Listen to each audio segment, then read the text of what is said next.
क्या भारत अपने परमाणु हथियारों को और भी ज़्यादा ताकतवर बना रहा है? क्या भारत अपनी परमाणु रणनीति को बदल रहा है? दरअसल इन्हीं सवालों के जवाब में अमेरिका के एक बड़े संस्थान ने कुछ दावे कर दिए हैं। फेडरेशन ऑफ अमेरिकन साइंटिस्ट की एक रिपोर्ट के मुताबिक भारत कम से कम 4 नए वेपन सिस्टम को डेवलप कर रहा है। ये मौजूदा हथियारों को या तो रिप्लेस करेगा या उन्हें और भी ज़्यादा बेहतर बना देगा। इन्हें परमाणु क्षमता वाले विमान, जमीन से दागे जाने वाले मिसाइल सिस्टम और सबमरीन से छोड़ी जाने वाली मिसाइलें शामिल हैं। इस अमेरिकी रिपोर्ट की अब चर्चा दुनिया भर में शुरू हो गई है दोस्तों। इस रिपोर्ट में कहा गया है कि भारत परमाणु क्षमता से लैस 8 सिस्टम पर काम कर रहा है। इनमें 2 aircraft, 4 land based ballistic missile और 2 सी बेस्ड बैलिस्टिक मिसाइलें शामिल हैं। रिपोर्ट में यह भी कहा गया है कि जल्द ही भारत कुछ और वेपन सिस्टम डेवलप कर सकता है।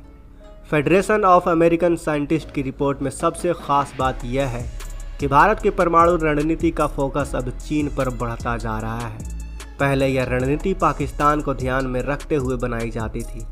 इसलिए आप देख रहे हैं कि कैसे भारत हिंद महासागर में लगातार मिसाइलों का परीक्षण कर रहा है। भारत चीन तक मार करने वाली अग्नि और हाइपरसोनिक मिसाइलों का परीक्षण कर रहा है। यानी अब भारत के हथियार और भी ज़्यादा घातक होने वाले हैं और अब पूरा चीन उनकी जद में आ चुका है। भारत के पास 160 खतरनाक परमाणु बम है। भारत ने न्यूक्लियर ट्राइड बना लिया है।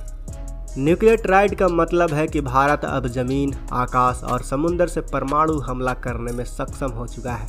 यानी भारत अब तीनों तरफ से परमाणु हमला कर सकता है। जमीन से भारत ने परमाणु क्षमता से लैस पृथ्वी और अग्नि सीरीज की मिसाइलों का परीक्षण कर लिया है।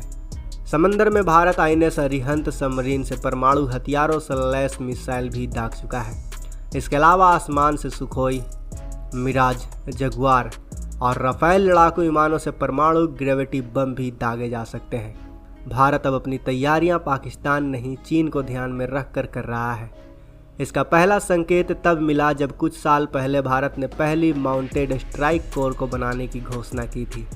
भारतीय सेना में 3 स्ट्राइक कोर हैं, लेकिन तीनों ही पाकिस्तान को ध्यान में रखकर तैयार की गई थी। जबकि नई माउंटेड स्ट्राइक कोर चीन के साथ पहाड़ों पर लड़ी जाने वाली लड़ाई को ध्यान में रखकर बनाई गई है। इसी के साथ भारत ने न्यूक्लियर डिस्टर्बेंस यानी अपनी परमाणु ताकत को बढ़ाने की भी तैयारी शुरू कर दी है।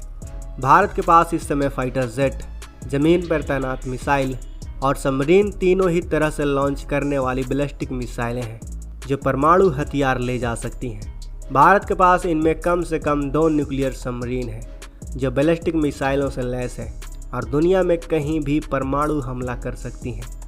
भारतीय वायुसेना के front line fighter jet nuclear हथियार कहीं भी ले जा सकते हैं, लेकिन भारत की सबसे बड़ी ताकत मिसाइल है। भारत के पास 5000 किलोमीटर से भी ज़्यादा दूरी तक मार करने वाली अग्नि 5 भी तैयार हो चुकी है।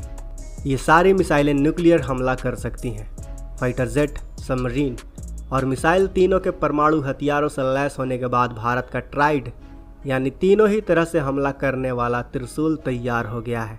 और इसी के साथ भारत की सेकेंड स्ट्राइक कैपेबिलिटी भी विकसित हो गई है।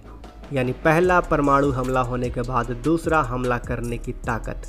भारत के मिसाइलों की रेंज 5000 किलोमीटर से ज़्यादा हो गई है और ये सभी हाइपरसोनिक हैं। यानी ये आवाज़ की रफ्तार से 5 से 10 गुना ज़्यादा तेज़ी से चल सकती हैं। न्यूक्लियर हथियारों से लैस देशों के क्लब में भारत का दबदबा बढ़ता जा रहा है।